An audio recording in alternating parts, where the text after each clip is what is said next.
दोस्तों अगर आप तैयारी करते हैं EMRS TGT की तो बिल्कुल आप सही जगह आए हैं। मैं आपको कराने वाला हूं प्रीवियस पेपर्स के सॉल्यूशन और साथ में डेली प्रैक्टिस। आप PGT math daily chapter wise practice मैं आपको कराने वाला हूं। पहले प्रीवियस पेपर को खत्म करेंगे, फिर डेली प्रैक्टिस करेंगे और जिससे आपका सिलेक्शन, क्योंकि एग्जाम का टाइम आ चुका है और इस टाइम पर प्रैक्टिस ही है जो आपको सिलेक्शन दिला सकती है। तो चलिए, मैं हूं शेंगी भारद्वाज और आज स्टार्ट करते हैं। पहला क्वेश्चन आज आपका ये रहा, देखिए ये ऑलरेडी कल की क्लास में हो चुका है, एक क्लास हम ऑलरेडी कर चुके हैं, ये सारे क्वेश्चंस हम ऑलरेडी कर चुके हैं। ठीक है, कल की क्लास के अंदर अगर आपने वो नहीं देखी है तो आप उसको जाकर देख सकते हैं। ठीक है, आज का पहला क्वेश्चन आपके सामने ये रहा, देखिए उसने कहा इफ एग्जामिनर कहता है कि भाई ये 4x1 x2 x3 28 are in AP, then x3 is equal to x3 की वैल्यू आपसे पूछी है। देखो सिंपल वे में, जितना सिंपल वे में सोचोगे उतना जल्दी आंसर निकाल पाओगे। कैसे, देखिए भाई 5 टर्म्स हैं आपकी, 1 2 3 4 और 5। ठीक है, गैप कितने का है, गैप है कितने गैप है, 1 2 3 और 4, 4 गैप है। 4 गैप के अंदर कितना डिफरेंस है, 28 में से 4 गया 24, मतलब 24 का डिफरेंस है और 4 गैप है तो हर एक गैप की वैल्यू कितनी है, 6। मतलब 6 के बाद, क्योंकि AP में है इक्वल डिफरेंस आएगा, तो मतलब नंबर क्या होंगे, 4 और 6 10 और 6 16 और 6 22 और 6 28। इसकी x3 की वैल्यू आपसे पूछी थी, आंसर आ गया 22। तो कैसा लगा तरीका, जितना सिंपल सोच सकते हो उतने सिंपल से सोचिए। और 2 तरीकों से भी मैं आपको बता दूं, बट कई बार एग्जामिनर सिंपल सोच के, अगर नंबर छोटे हैं तो मैंने इजीली कर लिया। ठीक है, बात ये नहीं है कि आपको मैथ कितना आता है, बात ये है कि उस टाइम के अंदर आप उस प्रेशर में, एग्जाम प्रेशर में क्या शॉर्ट से शॉर्ट तरीके से आप क्वेश्चन को सोल्व कर पाते हैं, यही आपका खेल है। अदरवाइज आप क्या करते, 1 2 3 4 5, पांचवी टर्म है 4, या कह लीजिए A प्लस 4D को आप 28 इक्वल पुट करते और यहां से D की वैल्यू आप निकाल लेते, क्योंकि पांचवें टर्म को मैं क्या लिख सकता हूँ, A प्लस 4D लिख सकता हूँ। A की वैल्यू कितनी है, 4 और ये 4D, यहां से D की वैल्यू आ जाएगी 6 निकल कर। ठीक है, तो दोनों तरीकों से आप सोल्व कर सकते थे। ठीक है, चलिए क्योंकि ये पांचवी टर्म है। ओके, चलिए नेक्स्ट क्वेश्चन पर चलते हैं। How many 2 digit numbers are divisible by 3? कितने ऐसे 2 संख्याओं के नंबर हैं जो 3 से भाग होते हैं? तो दोस्तों बिल्कुल सिंपल सोचो, इजीली आंसर निकाल लोगे। देखो कैसे, भाई पहला नंबर कौन सा है, 12, चलो छोड़ो पहले नंबर को, लास्ट नंबर 2 संख्याओं का जो 3 से डिवाइड होता है कितना है, 99। कितने नंबर हैं, 33, मतलब 33 ऐसे नंबर हैं 3 से लेकर 99 तक, 33 ऐसे नंबर हैं जो 3 से पूरे पूरे भाग होते हैं। बट हमें 3 से नहीं चाहिए, हमें चाहिए जहां से 2 डिजिट के नंबर स्टार्ट होते हैं, मतलब 12 से आगे स्टार्ट होंगे। तो 12 से पहले कितने हैं, 3 6 और 9, 3 है, इनको मैंने घटा दिया, 33 में से 3 नंबर्स को घटाया, 30 आपका आंसर आ गया। बिल्कुल इजी है, टीजीटी का सिलेक्शन बहुत इजी है, क्योंकि टीजीटी के अंदर कुछ भी नहीं है। ये पीजीटी में भी क्वेश्चन आते हैं और टीजीटी में भी क्वेश्चन आते हैं, एपी के दोनों में क्वेश्चन आते हैं। ठीक है, तो इस तरह के मिक्स क्वेश्चन आपके रहेंगे। पहली क्लास आपने नहीं देखी है तो वो आप चैनल पर जाकर देख सकते हैं। तो आगे समझ दोस्तों, ऐसे ही आपका 3 की जगह 6 कह देगा, ऐसे ही आपसे क्वेश्चन पूछ लेगा। ठीक है, नेक्स्ट क्वेश्चन देखिए। The sum of first 40 positive integers, पहली 40 धनात्मक संख्याएं आपसे पूछी हैं, उनका योग आपसे पूछा है, अगर वो डिविजिबल बाय क्या हो, 6 से भाग होनी चाहिए। देखो पहली टर्म जो 6 से भाग होगी वो खुद 6 होगा, और 40वीं टर्म जो 6 से भाग होगी वो 40 छिक्का 240 होगी। ठीक है, ये लास्ट टर्म होगी। ठीक है, ये फर्स्ट टर्म हो गई। हमें सम निकालना है, सम का फॉर्मूला आपको पता है, सम का फॉर्मूला होता है n/2 number of terms. Number of terms कितनी है दोस्तों, 40 टर्म है, तो n/2 मतलब 40/2। a plus L, first term a होती है, फर्स्ट टर्म l होती है, last term a plus L, a plus L कितना हो गया, 246। ठीक है, तो बस सिंपल 2 दूनी 20, आंसर आपका आ गया 4920। ठीक है, 0 सबके लास्ट में था पर 2 6 12 2 सबके लास्ट में नहीं था, इसलिए मैंने आंसर 4920 इजीली क्लिक कर लिया। पूरा सोल्व कभी नहीं करना होता, बहुत इजी है। आप देखिए वीडियो को और एंजॉय कीजिए, आपको वीडियो जरूर पसंद आएगी और आप जरूर कमेंट करेंगे, मैं उम्मीद रखता हूं लाइक भी करेंगे। चलिए फिर से अगले क्वेश्चन पर बहुत शानदार प्रैक्टिस के साथ चलिए फिर से स्टार्ट करते हैं। अगला दोस्तों, अगला क्वेश्चन आपके सामने है। P के कोऑर्डिनेट्स दे रखे हैं, Q के निर्देशांक दे रखे हैं, R के निर्देशांक दे रखे हैं किसी त्रिभुज PQR में। तो आपसे पूछा है माध्यिका की लंबाई R के थ्रू क्या होगी, जो R से माध्यिका स्टार्ट होती है वो क्या होगी, देखो भाई। ओके शायद ओके देखो भाई, PQR है, बिल्कुल इजी है। देखिए कैसे, P की ये मान लिया P, ये हो गया Q, ये हो गया R। P के कोऑर्डिनेट्स दे दिए 2 और 2, Q के कोऑर्डिनेट्स दे दिए -4 और -4 और R के दे दिए 5 और -8।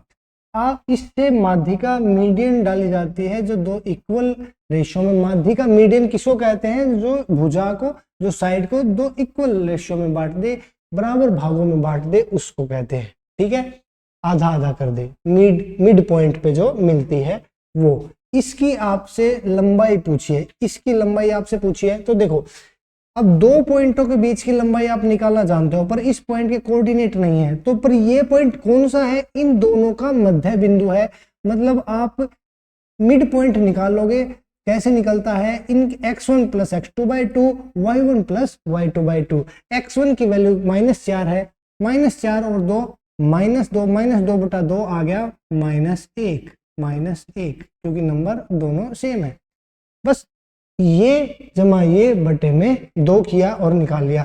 अब मेरे पास कोऑर्डिनेट आ चुके हैं दोस्तों, इस पॉइंट के भी और इस पॉइंट के भी। अब मैं डिस्टेंस फॉर्मूला लगाऊंगा और इजीली आंसर निकाल लूंगा।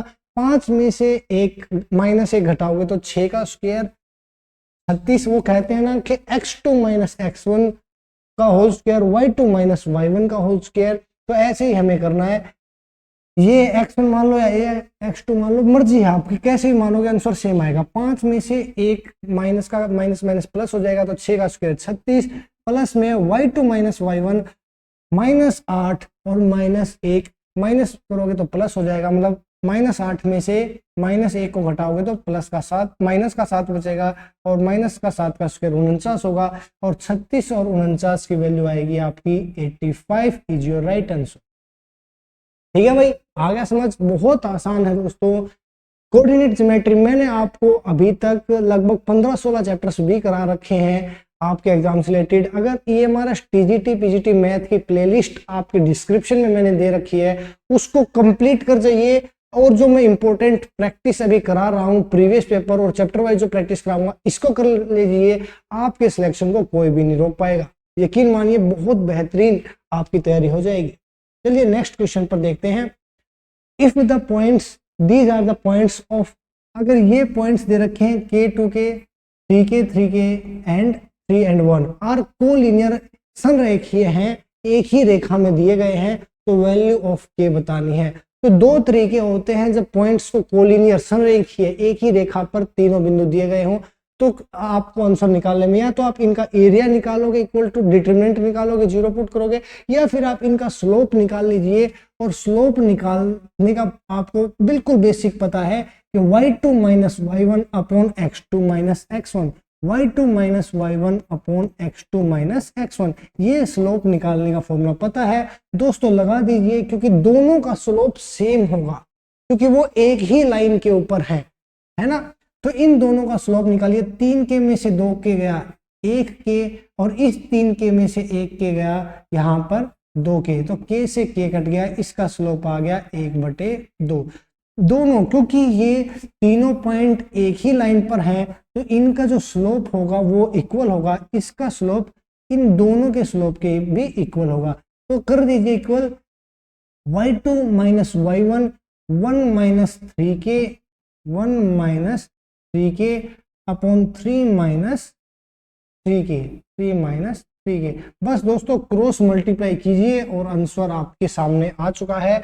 ये 2 से मल्टीप्लाई किया तो 2 ये 6 के बराबर है, 3 माइनस 3 के, 6 के उस तरफ जाएगा तो 3 के बच जाएगा पॉजिटिव, और 3 प्लस का इधर आएगा तो -3 बच जाएगा, -3 में से 2 घटाओगे तो -1, और k की वैल्यू आपके सामने आ चुकी है -1/3। ये आपका आंसर है -1/3। बस इसको उस तरफ ले गए तो पॉजिटिव हुआ, प्लस का 6 के, प्लस के 6 के में से माइनस का 3 के घटाया तो 3 के बच गया।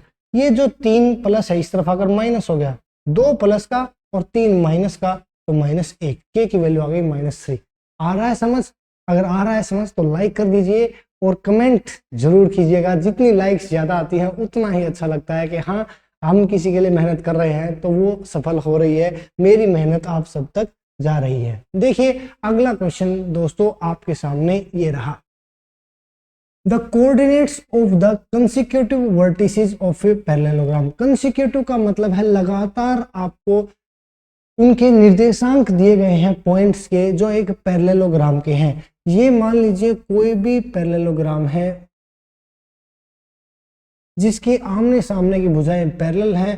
पहला पॉइंट है कंसेक्यूटिव कहा है तो लगातार पॉइंट लेने पड़ेंगे 1 3 -1 एंड 2 2 एंड 5, और यहाँ पर चौथे कोऑर्डिनेट के आपसे, चौथे पॉइंट के आपसे कोऑर्डिनेट मतलब निर्देशांक आपसे पूछे गए हैं, किस तरह निकालोगे। देखिए भाई ये पैरेलल है, इनका स्लोप इक्वल होगा, इनका स्लोप इक्वल होगा क्योंकि ये पैरेलल लाइनें हैं। तो देखिए पर कंप्लीट सोल्व नहीं करेंगे, जहां पर जितनी जल्दी मैं आंसर निकाल पाऊंगा मैं वो काम करूंगा। तो देखो कैसे करूंगा मैं, मान लीजिए इनका अगर मैं स्लोप निकालता हूं, इसका स्लोप कितना आएगा, स्लोप निकालने का फॉर्मूला y2 - y1, 5 में से 2 गया 3, x2 - x1, 2 में से -1 गया तो 3, मतलब इसका आ गया 1, इसका कितना स्लोप आ गया 1, और इन दोनों का स्लोप इन दोनों के स्लोप के बराबर होगा, ये लाइंस पैरेलल है तो इनका स्लोप और निकाल दीजिए, y2 - y1 मतलब b - 3 बटे a - 1, ये बराबर है। ठीक है, तो देखो अब ये इस तरफ चला जाएगा तो इस तरफ ले गया a - 1 को, इस तरफ आ गया। तो दोस्तों अब बात आती है स्मार्ट अप्रोच की, वो तरीका जो आपको सिलेक्शन दिया जाएगा। देखो अब मैंने इन दोनों लाइनों के स्लोप निकाला, फिर इन दोनों लाइनों का स्लोप निकालूंगा, तो ए और बी में यहां से एक इक्वेशन आएगी और दूसरी इक्वेशन आएगी इन दो लाइनों की।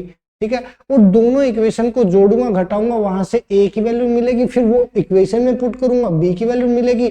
बट हमें करना है स्मार्ट अप्रोच। जैसा कि मैं हमेशा सिखाता हूं कि शॉर्टेस्ट मेथड आपको क्या होना चाहिए, शॉर्टेस्ट मेथड होता है ऑप्शन। ऑप्शन का इस्तेमाल कीजिए कि बी में से, ये ए है ये बी है, कि बी में से 3 घटा दीजिए 6, बी की जगह क्या है 6 में से 3 गया 3, ए में से ए घटा दीजिए 4 में से गया 3, इक्वल है, तो इसका मतलब यही आपका आंसर है।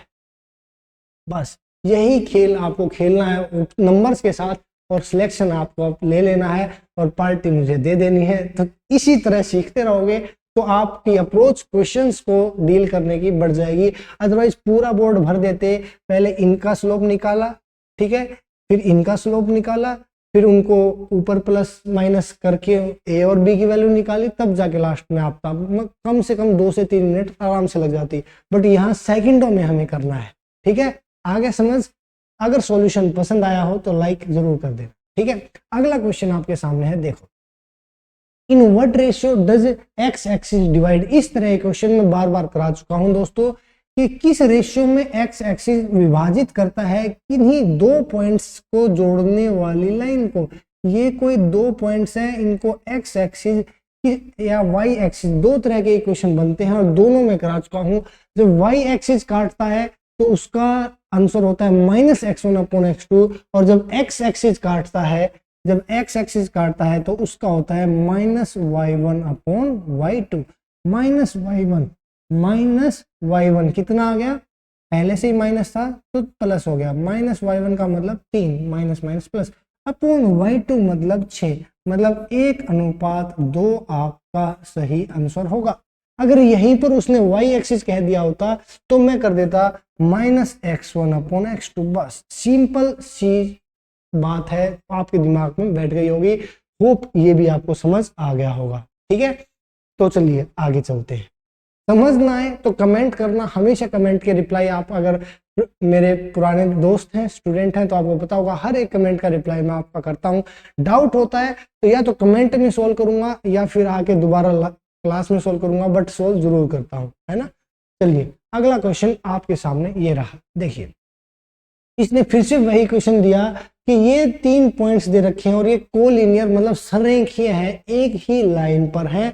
जब एक ही लाइन पर हैं तो इनके स्लोप भी इक्वल होंगे। इसका स्लोप निकाला y2 - y1, 0 में से 2 गया -2, अपॉन x2 - x1, 0 में से 1 गया -1। ठीक है, ये बराबर होगा इन दोनों के स्लोप के, इन दोनों का slope y2 - y1 b -0 b और x2 - x1 a -0 a, तो ये माइनस से माइनस, ये a उस तरफ चला गया तो 2a = b, आपका आंसर आ गया। ये दोस्तों मैंने क्वेश्चन नहीं बनाए हैं, इतना इजी पेपर प्रीवियस पेपर्स में है, एग्जामिनर ने बनाए हैं। और एग्जामिनर का दिमाग हमेशा यही रहता है कि वो एक पॉइंट देता है कि अब या तो इनका आप डिटरमिनेंट वगैरह निकालते हो, सारी चीजें करते, ठीक है।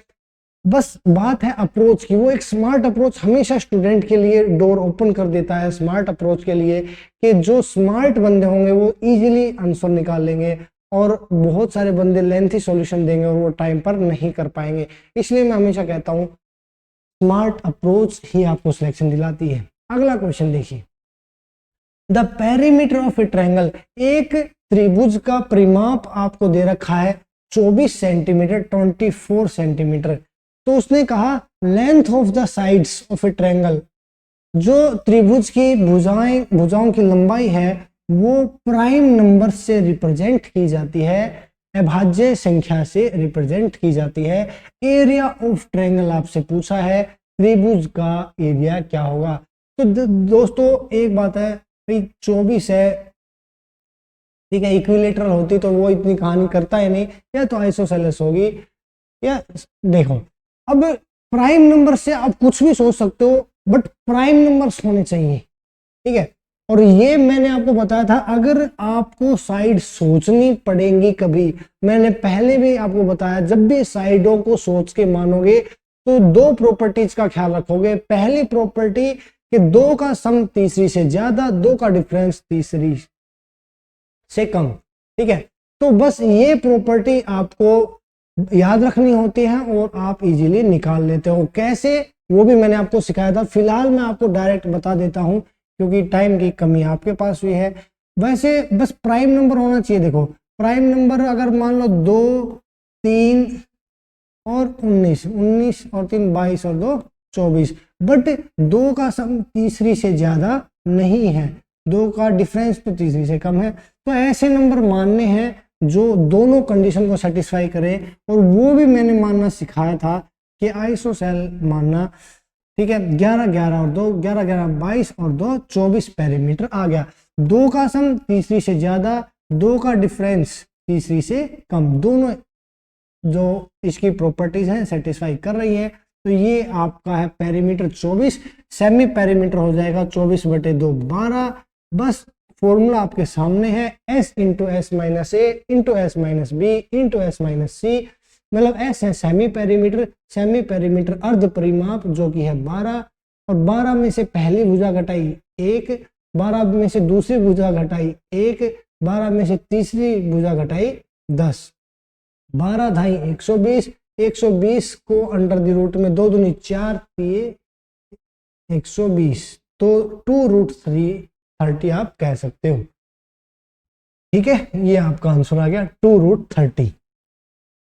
तो बात है सब कुछ सोचने पे, बात है प्रैक्टिस करने पे, कितनी आप सोच पाते हो, कितना आप प्रैक्टिस कर पाते हो। चलिए देखते हैं अगला क्वेश्चन आपके सामने ये रहा। देखिए, in figure if OP is parallel to RS। देखिए दोस्तों ये पैरेलल है, OP ये सीधी लाइन मत खींच देना कि ये इससे सीधा मैच हो जाए, नहीं, इस पे शायद काम नहीं कर रहा है क्या। अच्छा वाइट है तो कैसे ही काम करेगा, बिल्कुल से। देखिए ये इसके पैरेलल है ना कि इक्वल, कि सीधा मत मान लेना इन लाइंस को, ठीक है। इसने कहा है ओपी पैरेलल टू आरएस है। तो दोस्तों एक लाइन मेरी और तरफ से मान लो कि एक लाइन और ऐसी खींच ली जो इनके पैरेलल है, ठीक है। ये इसके भी पैरेलल है और इसके भी पैरेलल है, ठीक है। तो ये है आपका 110 डिग्री और ये है आपका 130 डिग्री। आपसे पूछा क्या है, P Q R, P Q R, ये आपसे एंगल पूछा है। तो देखो कैसे इजीली आंसर देते हैं। एकांतर कोण आपने बचपन में पढ़े हैं, ये पैरेलल लाइन है, ये पैरेलल लाइन है, इन दोनों का जो ये एंगल होंगे, ये एंगल और ये एंगल, इनका 180 होता है, ये 110 है तो ये बच गया 70 का। ऐसे ही ये पैरेलल लाइन है, ये पैरेलल लाइन है, ये 130 है तो ये कितने का बच गया 50 का, दोनों का सम 180, ठीक है। तो और ये क्या है, सीधी लाइन है, सीधी लाइन पर 180 बनाना है तो 50 और 70 हो गया 120 और बचा कितना 60 डिग्री। ये है आपका आंसर, ठीक है। इजी, बहुत इजी है, मिला मत देना गड़बड़ हो जाएगी, ठीक है। पैरेलल बोला है तो होप आपको समझ में आ गया, क्योंकि ये दो पैरेलल लाइंस के बीच ये जो एंगल्स होते हैं इनका जो सम होता है वो 180 डिग्री होता है, ठीक है। तो चलिए आगे चलते हैं, ठीक है। पेन को फिर से चेंज और अगला क्वेश्चन आपके सामने। If A B C D is a cyclic quadrilateral, ठीक है, एक चक्रीय चतुर्भुज है A B C D, such that इस तरह A B is a diameter, A B उसका व्यास है, of the circle circumscribing it and A D C, cyclic quadrilateral को सर्कमस्क्राइब किया गया है सर्कल के अंदर। ये रहा आपका सर्कल, इतना गोल तो मेरे से आज तक ड्रॉ हुआ ही नहीं था, ठीक है। एडीसी दे रखा है 140। देखो भाई एबीसीडी बनानी है, ए बी को बनाना है डायमीटर, ये बनाया मैंने ए बी को डायमीटर, ये ध्यान से देखा बिल्कुल सीधी लाइन, मुझे भी नहीं लगता था इतनी सीधी लाइन में खींच सकता हूँ चलो देखो भाई ए बी एक डायमीटर है, ये है इसका केंद्र, ठीक है। अब दूसरी बात ये क्या कहता है, ए बी सी डी है पूरी बना, तो फिर ये सी पॉइंट मान लो, ये डी पॉइंट मान लो, तो पूरी ही आपकी साइक्लिक क्वाड्रिलेटरल को बना दिया गया है मेरे द्वारा, ठीक है। अब इसने क्या कहा, एंगल ए डी सी दे रखा है 140, ए डी सी, यह कोण का माप 140 डिग्री दे रखा है। अब पूछा क्या है, बी ए सी, बी ए सी मतलब बी ए सी, इस कोण का माप आपसे पूछा है, ठीक है। पहले तो ये देखो कि अर्ध सर्कल में, अर्ध से क्या कहते हैं सर्कल को हिंदी में, भूल गया। देखो भाई ए बी जो हाफ सर्कल के अंदर सेमी सर्कल के अंदर जो भी कोण बनाया जाता है डायमीटर के द्वारा, उसकी वैल्यू होती है कितनी 90 डिग्री। ये प्रॉपर्टी आपको सर्कल की पता होनी चाहिए, ठीक है। अब देखो दूसरी प्रॉपर्टी जो आपको पता होनी चाहिए, साइक्लिक क्वाड्रिलेटरल की, चक्रीय चतुर्भुज की आमने सामने के कोणों का योग 180 होता है। अगर ये 140 है तो इसका होगा कोण का माप 40 डिग्री होगा, तो ये है आमने सामने के कोणों का माप 180 हो गया।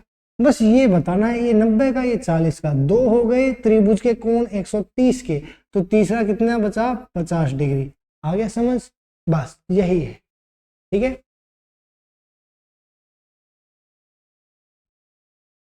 भाई सिंपल था, 140 दे रखा था, ये बस दो प्रॉपर्टी आई, जो डायमीटर से बनता है, व्यास से सेमी सर्कल के अंदर कोण बनता है वो हमेशा 90 डिग्री का बनता है, और साइक्लिक क्वाड्रिलेटर में, चक्रीय चतुर्भुज में आमने सामने कोणों का योग 180 होता है। बस यही मैंने प्रॉपर्टी लगाई और आंसर निकाल लिया। होप आपको समझ आ गया हो, नहीं आए तो कमेंट कीजिए, आंसर निकालने में हम उस्ताद हैं।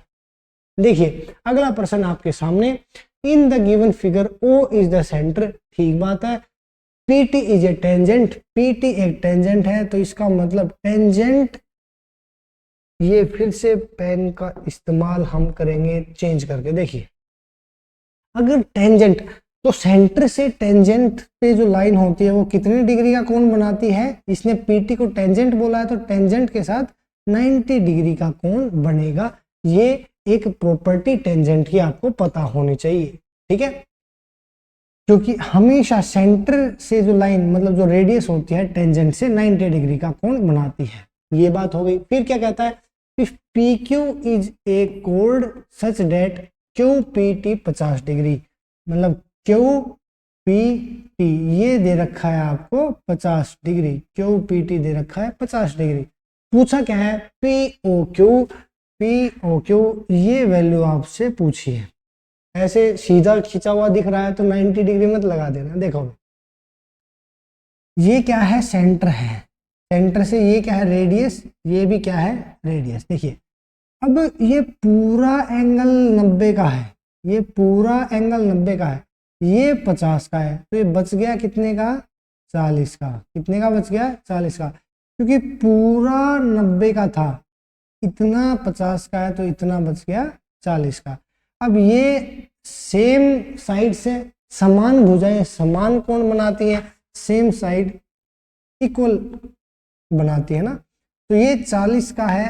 देखो ये एक ट्रायंगल बन गई, ठीक है, तो ये 40 का है तो ये भी 40 का होगा, 40 और 40 80, और तीसरा कोण बच गया 180 करने के लिए 100 डिग्री का। बताओ समझ में आया, बहुत इजी था, कुछ भी नहीं था, बस ये पूरा भाई ये कोण था,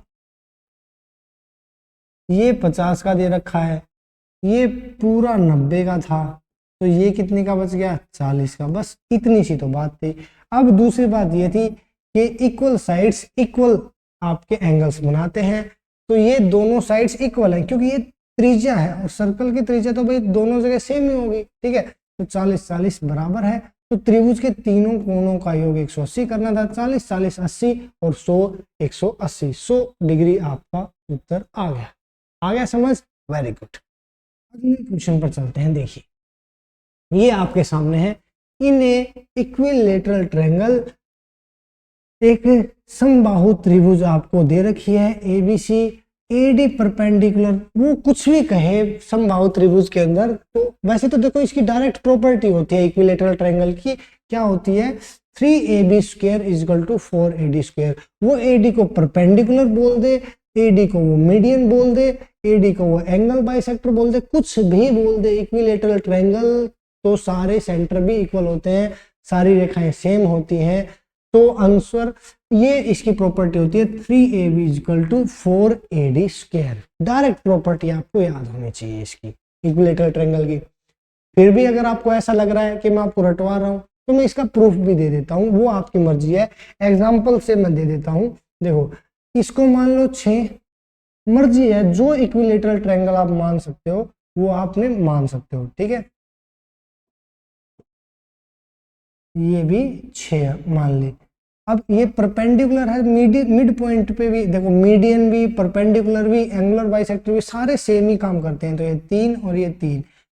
अब क्या करोगे आप, इसकी लंबाई निकालोगे, 6 का स्क्वायर माइनस 3 का स्क्वायर, ये आ जाएगी आपकी एडी की लंबाई, ठीक है, 6 का स्क्वायर 36, 3 का स्क्वायर 9, 36 में से 9 गए 27, ठीक है, 27 अंडर दी रूट, ठीक है, तो 3 3 9 3 27, मतलब इसकी वैल्यू आ गई 3√3।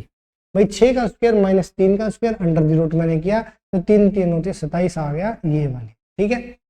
अब इसकी वैल्यू पुट करते जाओ, अगर आप डायरेक्ट याद नहीं रख सकते तो देखो 3ab स्क्वायर, 3ab स्क्वायर बराबर है 4ad स्क्वायर।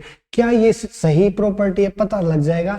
3ab स्क्वायर, ए कितनी मानी थी, 6 मानी थी, 8 मानोगे तो 8 का स्क्वायर करोगे, 6 मानोगे तो 6 का स्क्वायर करोगे, 6 का स्क्वायर कितना 36 बराबर है 4ad की लंबाई कितनी है 3√3, और इस 3√3 का स्क्वायर 3 3 होती है 27, 3√3 का स्क्वायर कितना बन जाएगा 27, तो 36 दिए 108, 27 के 108, कह रहा था ना यही प्रॉपर्टी है। तो डायरेक्ट भी आपको बहुत सारे रिजल्ट्स, अगर आप टॉप करना चाहते हैं तो रिजल्ट्स आपके ऑन द टिप्स होने चाहिए बहुत सारी प्रॉपर्टीज के, इक्विलेटरल ट्रायंगल के, सर्कमसेंटर इन सेंटर वगैरह के, मीडियंस के, बहुत सारे रिजल्ट आपको एज इट इज याद होने चाहिए, तभी बात बनती है दोस्तों। ठीक है, आ गया समझ? 6 की जगह 10 मानो, 8 मानो, कैसे भी मानो, आप इस तरह से आंसर निकाल सकते हो। ठीक है, वेरी गुड। आगे चलते हैं। देखिए, इसने कहा in an isosceles triangle ABC if AC is equal to BC। भाई ये एक आइसोसेलेस ट्रायंगल है, समद्विबाहु त्रिभुज है।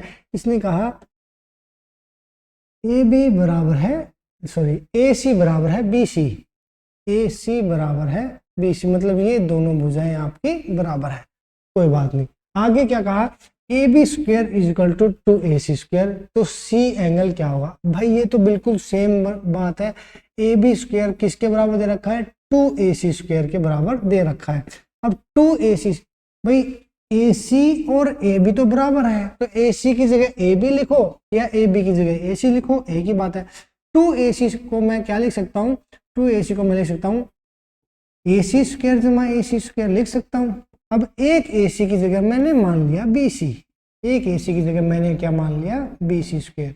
तो आपके सामने है हाइपोटेन्यूज का स्क्वायर बराबर होता है परपेंडिकुलर का स्क्वायर जमा बेस का स्क्वायर। ये बन गई कौन सी ट्रायंगल? Right angle triangle. मतलब ये जो है कोण कितने डिग्री का है? वो 90 डिग्री का है। पाइथागोरस प्रमेय इसी में लगती है कि एक भुजा का स्क्वायर जो है वो दो दूसरी भुजाओं के सम के बराबर होता है। ठीक है, तो 90 डिग्री राइट एंगल ट्रायंगल समकोण त्रिभुज की यह प्रॉपर्टी है। आगे समझ? Very good. बस कुछ नहीं किया था, सिंपल AC की जगह BC रखा। अगला प्रश्न आपके सामने ये रहा, देखिए, इन ए ट्रायंगल ABC, एक त्रिभुज ABC है, type if type equation here B 90 degree. शायद कुछ गड़बड़ हुई है टाइपिंग वाले से, कोई बात नहीं। B दे रखा है 90 डिग्री, ABC एक ट्रायंगल है, बना दी ABC एक ट्रायंगल। B को 90 डिग्री बनाना है, बना दिया B को 90 डिग्री। अब कहता है tan A बराबर है 1/√3।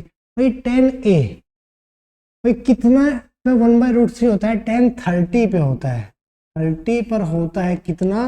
1/√3। tan 30 की वैल्यू 1/√3, तो A की वैल्यू कितनी आ गई? 30। तो ये कितना बच गया? 60 डिग्री। भाई 30 और 60 90 और 90 180। ठीक है, बस आपसे ये वैल्यूज पूछ ली, साइन ए कोस सी, कोस ए साइन सी, पुट कर दो, आंसर आ जाएगा। देखो साइन ए, साइन 30 कितना होता है? 1/2। कोस सी, कोस 60 भी कितना होता है? 1/2 प्लस कोस ए, कोस 30 कितना होता है? √3/2। साइन सी, साइन 60 भी कितना होता है? √3/2। तो ये आपका आंसर आ गया 1/2 इंटू 1/2 1/4, √3 इंटू √3 3, 2 दूनी 4, 3/4, 3 और 1 4/4 का मतलब एक आपका आंसर आ गया। बस कुछ नहीं किया, हमें ए पता चल गया, एक एंगल दे रखा था, दूसरा यहाँ से पता चल गया, तो तीसरा 180 में से माइनस करके निकाला और सबकी बस वैल्यू पुट करी। साइन ए, साइन 30, कोस 60, कोस 30, साइन 60, इनकी वैल्यू पुट करी। वैसे भी ये 30 और 60 के जोड़े आपस में आपको वैल्यू याद होनी चाहिए। ठीक है दोस्तों, अगला क्वेश्चन आपके सामने ये रहा, देखिए बहुत महत्वपूर्ण क्वेश्चन है। Sine A plus sine square A is equal to 1 दे रखा है, तो cos square A plus cos square की कोस की पावर 4a आपसे पूछी है। डायरेक्ट प्रॉपर्टी होती है दोस्तों, डायरेक्ट रिजल्ट होता है। प्रूव करना है तो रिजल्ट को यहाँ पर रखना जरूरी है, हर बार प्रूफ नहीं कर सकते। साइन ए को कोस ए के करने को तो साइन ए इक्वल टू कोस ए चीज को भी प्रूव कर सकते हैं, ट्रायंगल के तीनों भुजाओं के कोण 180 कैसा है उसका भी प्रूफ कर सकते हैं, पर हमें सिलेक्शन लेना है, पीएचडी नहीं करनी है। और फिर भी मैं इसका तो करा दूंगा, वरना कहोगे सर रटवा दिया। भाई अगर sign A plus sine square A 1 है तो cos square A plus cos की पावर 4a भी 1 ही होगा। कहां से कैसे सिखाऊंगा, बट रिजल्ट आपको याद होने चाहिए।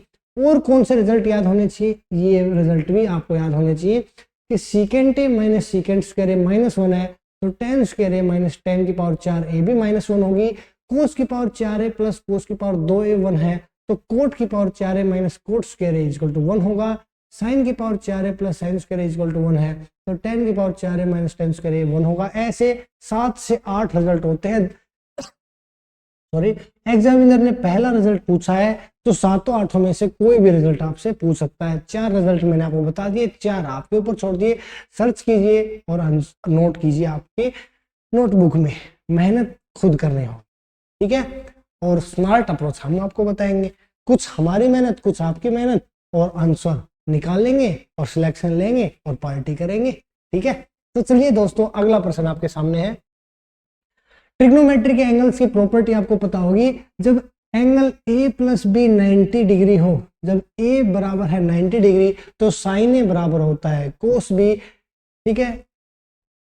बस यही प्रॉपर्टी तो लग रही है। दूसरी प्रॉपर्टी क्या होती है कि sine square A plus sine square B किसके इक्वल होता है, 1 के। जब ए प्लस बी 90 हो, ए 22 बी 68, ए प्लस बी कितना हो गया, 90 हो गया। तो sign square A plus sine square B की वैल्यू कितनी आ जाएगी, 1। कोस square A plus cos square B की वैल्यू भी कितनी आ जाएगी, 1। कब, जब ए और बी 90 हो, ए 22 बी 68, 68 और 22 90। तो ये प्रॉपर्टी आपके दिमाग में पता होना चाहिए कि sine square A plus sine square B is equal to 1 होगा। कब, जब ए प्लस बी 90 डिग्री होता है। कोस square A plus cos square B भी 90 डिग्री होगा दोस्तों, जब इन ए प्लस बी 90 डिग्री होता है। तो 1 आ गया यहाँ से, ठीक बात है, ओके।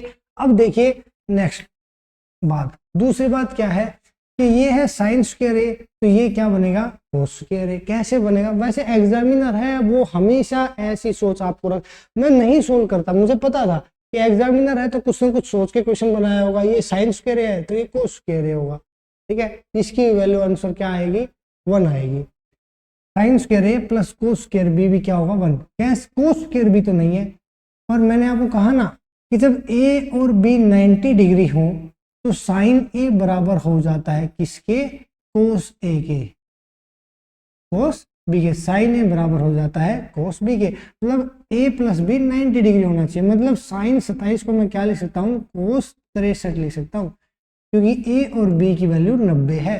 तो इसकी जगह ये लिखा, एक पहले से था तो बन गया ना कोस स्क्वायर, और sine square theta plus cos square theta क्या होता है दोस्तों, 1। तो 1 यहाँ से आया, 1/1 यहाँ से आया था, तो आंसर आ गया कितना आपका, 2। इजी, बहुत इजी है। टीजीटी पेपर ही इजी होता है, ठीक है, पर पीजीटी में भी इस तरह के क्वेश्चंस आपको देखने को मिलते हैं, क्योंकि ट्रिग्नोमेट्री दोनों में आती है, टीजीटी में भी और पीजीटी में भी, ठीक है। चलिए नेक्स्ट क्वेश्चन देखते हैं।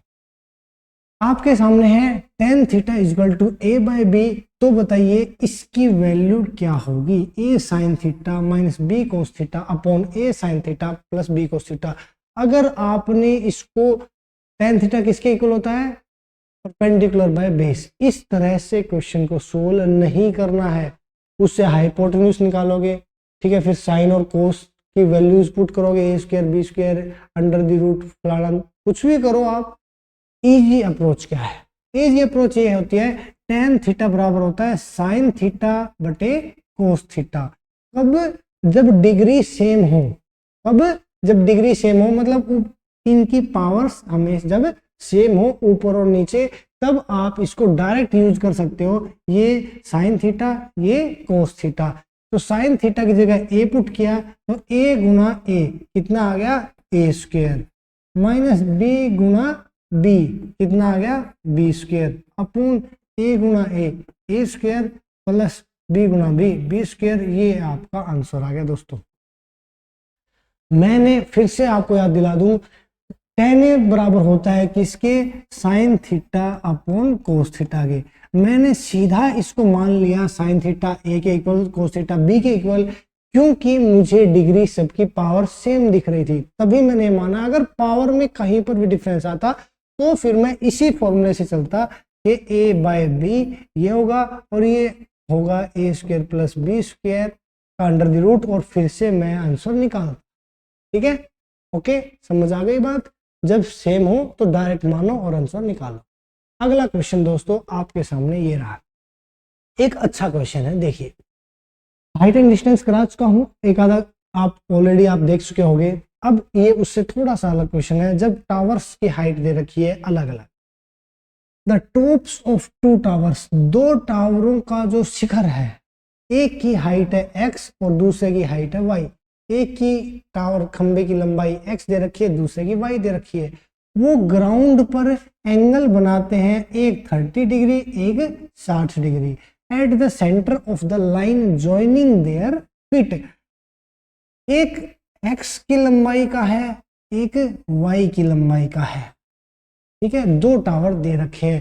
फिर वो कहते हैं कि वो एक पॉइंट है कहां पर, centre of the line joining their feet, मतलब जो उनके फीट्स को जोड़ती है उस लाइन के सेंटर में, सेंटर के साथ वो एंगल बनाते हैं, x बनाता है 30 डिग्री और y बनाता है उसके साथ 60 डिग्री। ये क्वेश्चन की स्टेटमेंट है, आपसे x और y की रेशियो पूछी है। तो देखिए दोस्तों, tan 30 कितना होता है, tan 30 होता है 1/√3, 1 परपेंडिकुलर √3 बेस। tan 60 कितना होता है, √3/1, √3 परपेंडिकुलर 1 बेस, ठीक है।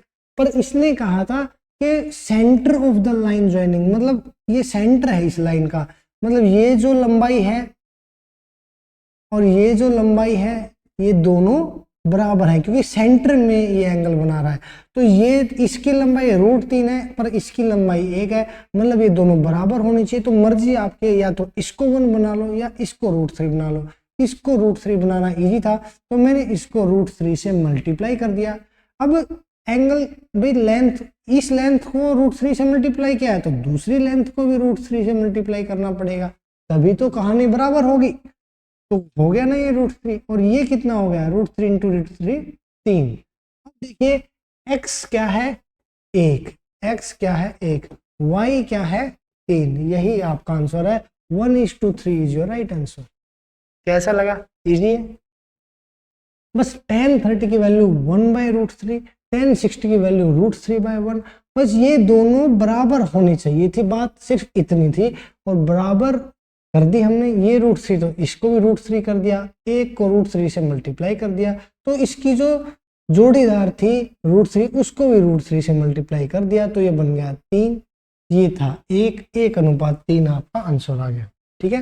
नेक्स्ट क्वेश्चन आपके सामने है, sin theta minus cos theta is equal to 0, then the value of sin की पावर 4 थीटा प्लस कोस की पावर 4 थीटा इज। देखिए भाई, अगर ये दोनों की वैल्यू 0 है घटाने पर, तो इसका मतलब एंगल क्या है, सेम है। एंगल का सेम मतलब 45, साइन 45 कोस 45 इक्वल होते हैं, 1/√2 1/√2 उनकी वैल्यू होती है तो 0 आ जाता है। इसमें भी 1/√2 की वैल्यू, 1/√2 की पावर 4 प्लस 1/√2 की पावर 4, क्योंकि 45 पे बराबर होते हैं, तो ये आ गया कितना 1/4, ये भी आ गया 1/4, मतलब 2/4, मतलब 1/2 आपका आंसर आ गया, ठीक है। सिंपल है, इजी है, बस सोचना था कि दोनों को घटाने पे 0 आए, इसका मतलब एंगल सेम होना चाहिए, और एंगल सेम होता है sin 45 भी 1/√2, cos 45 भी 1/√2, 45 डिग्री पे दोनों का मान समान होता है। आगे समझ, लाइक कर दो। फिर नेक्स्ट क्वेश्चन देखो, on increasing the diameter of a circle, किसी सर्कल का जो व्यास है उसको बढ़ा दिया गया है 40% से, तो एरिया कितने प्रतिशत बढ़ेगा। इस तरह क्वेश्चन बार बार मैं करा चुका हूं। देखिए डायमीटर को बढ़ा है 40%, तो रेडियस भी बढ़ी है 40%। 40% का मतलब होता है 2/5, मतलब 40/100 मतलब 2/5, ठीक है। मतलब 5 से 7 हो, अगर रेडियस पहले 5 थी, डायमीटर 5 था तो 7 हो गया, रेडियस 5 थी तो 7 हो गई। एरिया बताना है, एरिया के अंदर सर्कल के एरिया में कितनी बार आर आता है, तो आप कहोगे 2 बार आता है, πr², 2 बार आर आता है। तो एक बार आर, फिर दूसरी बार फिर से आर की कहानी निप, और हमने किया मल्टीप्लाई 5 से 5 25, 7 7 49, और ये कितनी बढ़ोतरी हुई, 24 की बढ़ोतरी हुई 25 पर, और परसेंटेज निकालने के लिए गुणा में 100, 25 चौक 100, 24 चौका 96% आपका आंसर आ गया। समझ भाई, बहुत इजी क्वेश्चन है, कुछ भी नहीं करना। हमेशा इस तरह क्वेश्चंस में अगर वो ये कहते रेडियस को 40% बढ़ाया है तो सफेयर के वॉल्यूम पर क्या फर्क पड़ेगा, तो सफेयर की वॉल्यूम के फॉर्मूले में 3 बार आता है आर क्यूब, तो 3 बार कर देता है, 5 से 7, 5 से 7, 5 से 7। वो कहता है सिलेंडर के रेडियस को 40% बढ़ा दिया, सिलेंडर बेलन के आयतन पर क्या प्रभाव पड़ेगा। बेलन का आयतन होता है पाई आर स्क्वायर एच, मतलब 2 बार आर आता है तो 2 बार लिखता, फिर मैं 5 से 7, 5 से 7। वो कह देता शंकु के आयतन पर क्या प्रभाव पड़ेगा, उसके आयतन में 1/3 पाई आर स्क्वायर 2 बार आर आता है तो उसको 2 बार लिखता। तो जितनी बार रेडियस जिस फॉर्मूले में आती है बस उतनी बार लिखो, मल्टीप्लाई करो और देखो कितनी बढ़ी। 25 से 49, 24 बढ़ा 25 पे गुणा में 100। इजी है, बहुत इजी है, सिलेक्शन दिला के मानूंगा, टेंशन मत लो। बस जितना मैंने कराया उसको करते रहो, साथ में भाई प्रैक्टिस कर लो आर डी शर्मा वगैरह से, एनसीईआरटी से, बस सिलेक्शन हो जाएगा, कोई बड़ी बात नहीं है। Circumference of it 2 circles, 2 circles की परिधि का जो अनुपात है वो दे रखा है 3:4। तो एरिया का पूछा है, भाई परिधि कितनी होती है 2 पाई आर, कितनी बार आर आता है 1 बार, ठीक है। एरिया में कितनी बार आता है आर, 2 बार, आर स्क्वायर होता है ना पाई आर स्क्वायर। तो देखो, तो स्क्वायर ही तो करना है, 3 का स्क्वायर 9, 4 का स्क्वायर 16, 9:16 आपका आंसर। भाई सर्कमफेरेंस परिधि के अंदर 2 पाई आर, 1 बार आर यूज होता है, पर एरिया के अंदर क्षेत्रफल में 2 बार आर यूज होता है, मतलब आर का स्क्वायर हो जाता है। तो आर पहले 3 थी तो वो 9 हो गई, पहले अगर आर 4 थी तो वो 16 हो गई। जिस सर्कल की 3 थी उसका एरिया 9 रेशियो में आएगा, जिसकी 4 थी उसका 16 रेशियो में आएगा, बस सिंपल है, समझ। अगला क्वेश्चन देखो, ए कोड of a circle of radius 10 centimetre, एक जिव्या है सर्कल की,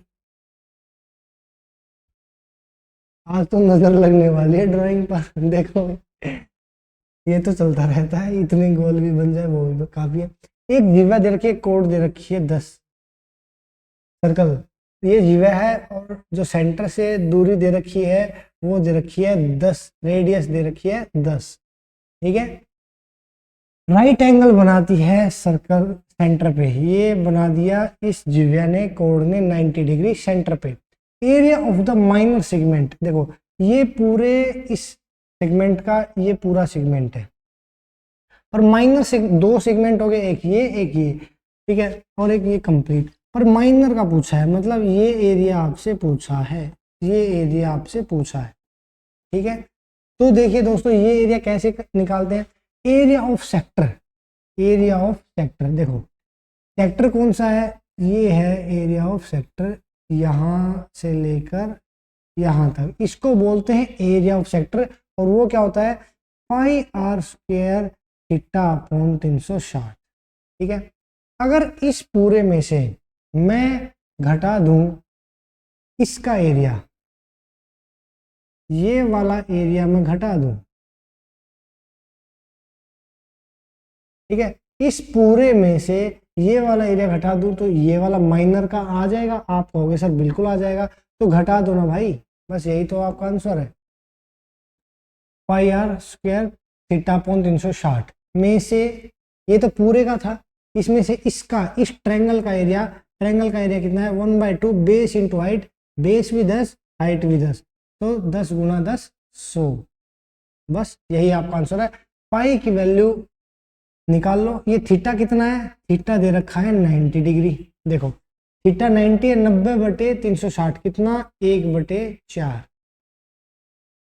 पाई कितना 3.14, पाई कितना 3.14, इसने बोल दिया भाई ये बात, तो 3.14, 3.14 आर स्क्वायर, आर का स्क्वायर मतलब 10 और 10, इसको बाहरी कॉमन ले लेते हैं 100 को, क्योंकि ये भी आर का स्क्वायर मतलब 10 का स्क्वायर 100, ये भी 100, तो ये 100 बाहर आ गया, ठीक है। तो यहाँ पर बचा आर स्क्वायर बाहर चला गया था, ये थोड़ा सा सोल्व कर लेते हैं दोबारा। देखो ये 100/2 भी निकाल लूँ क्या बाहर, पहले तो पूरा लिख लेते हैं क्योंकि कंफ्यूज। 100/2 मैंने कॉमन निकाल लिया क्योंकि आर स्क्वायर मतलब ये भी 100 है, क्योंकि मैं बस ये सोच रहा हूँ मेरे जल्दबाजी करने के चक्कर में कहीं आप गड़बड़ ना कर दो। पाई की वैल्यू रखी 3.14, आर स्क्वायर का मतलब है 10 का स्क्वायर 100, थीटा का मतलब है 90 और 3/360 और माइनस करना है 1/2, बेस इंटू हाइट, बेस भी 10 है इस ट्रायंगल का, ये बेस ये हाइट भी 10 है, ठीक है तो 10। बस ये मैं कह रहा था, ये 90 हो गया 360 1/4, तो 100/4 100/2, तो 100/2 तो मैं बाहर कॉमन निकाल सकता हूँ ना, ये बस मैं कह रहा था आपको। 100/2 कॉमन निकाल लिया तो कितना बचा 3.14/2 -1, बस ये बटे में 2 भी बाहर निकाल लो दोस्तों, ये बाहर निकालोगे एलसीएम लेके तो यहाँ पर 2 हो जाएगा और यहाँ पर हो जाए बाहर आ चुका है 2, 100/4 मतलब 25 और 3 में से 2 गया 1 पॉइंट समथिंग, तो ऑप्शन देख लो 25 के आसपास कौन सा है, 28.5 आंसर आ गया। ठीक है बस इजी, वेरी इजी, बस ये बात है। मैथ्स तो पूरा करके आओगे, 80 में से 70 तो क्वेश्चन कहीं नहीं गए अगर आपने अच्छे से पढ़ लिया तो। ठीक है बस बात ये है कि और जो रिमेनिंग सेक्शन है उसमें आपके कितने नंबर आएंगे वो बात है। देखिए आपके सामने अगला प्रश्न, एक रेक्टेंगुलर शीट है, आयताकार एक शीट दे रखी है, पेपर दे रखा है, पेपर ले लें एक बार, लो भाई आपको प्रैक्टिकल करके समझा दूंगा आज तो।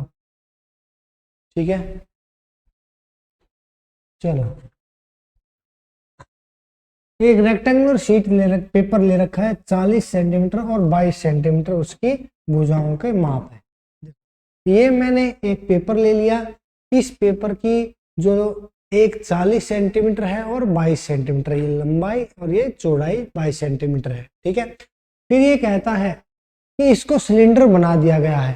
भाई मैं इसको सिलेंडर कैसे बना सकता हूँ, आयत को सिलेंडर तब बनाया जा सकता है जब इसको ऐसे मोड़ दिया जाए, जब आप इसको मोड़ दोगे ऐसे, ये बन गया आपका सिलेंडर। ठीक है ये सिलेंडर बन गया, बेलन बन गया, बस पकड़ने के नहीं है बेलन पे। ठीक है तो अब ये क्या कहता है, रेडियस ऑफ द सिलेंडर, देखो भाई रेडियस ऑफ सिलेंडर यहाँ देखो, रेडियस यहाँ होगी, ठीक है दिख रहा है, रेडियस ये वाली होगी।